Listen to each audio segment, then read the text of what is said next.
When people talk about homosexuality, they often ask, is it a choice?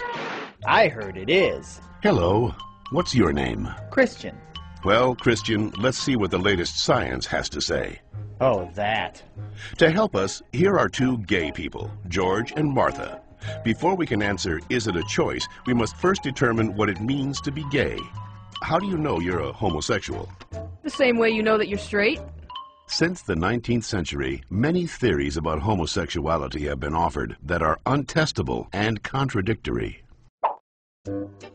Male homosexuality is the result of an absent father and an overbearing mother. See ya. Stand up straight, dear. And the female homosexual has never recovered from her anger over not having the penis. She wishes to avenge her perceived castration by taking another female as her sexual object. You're kidding me, right? Well, I've always been told that homosexuality is unnatural. Is it?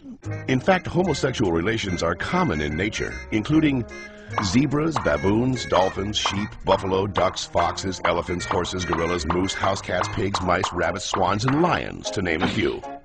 Well, okay, but we're not animals. Human beings have free will. You don't just decide who to love. Settle down there, Martha. Christian does have a point, but let's take a look at the most recent scientific evidence. As they study sexual orientation, scientists are currently looking at three main areas: genes, hormones, and birth order.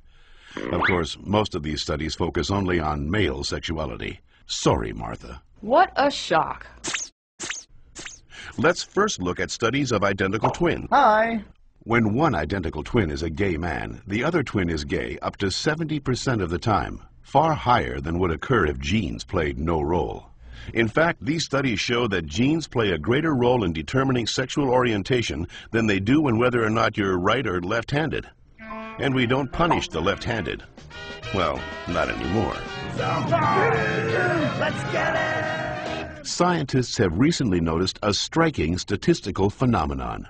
Studies show that having older brothers increases the odds of a boy being homosexual. Moms always baby the youngest, making them gay. No, that's not it. When a woman is pregnant with a boy, scientists are realizing that her female body often sees the male fetus as a foreign object and begins to produce antibodies against it. The more boys a woman has, the more adept her body becomes at feminizing the fetus, which may explain why with every successive boy, the odds that he will be gay go up significantly. All right, maybe you all accept it, but what about those people who started out gay and say they became straight by discovering God? What about ex-gay ministries? Even so-called ex-gay ministries don't claim to change a person's inner sexual desires, just his or her sexual conduct. We're still gay. If these places really work, why don't they all use the same technique? Why does each ministry experiment its own way? Well, And why have so many members and leaders recanted earlier claims that they were changed? maybe these programs don't work for everyone, but what's the harm? How about the feelings of shame and guilt they instill and reinforce in their victims? Or the money, energy, and time they sap from people who have nothing wrong with them? Says you. Well, in point of fact, not just George says that, Christian. The American Medical Association, the American Psychiatric Association, the American Psychological Association, the American Psychoanalytic Association, the American Academy of Pediatrics, and the National Association of Social Workers have all stated that homosexuality should not be treated as a mental disorder, and that they oppose attempts at reparative or conversion therapy, and that sexual orientation is not a choice and cannot be changed. So that's it. I'm supposed to believe that it's not a choice just because all those doctors and scientists say so? Or you could just ask us. I do know this one girl named Heather who goes back and forth, but she's Shut up.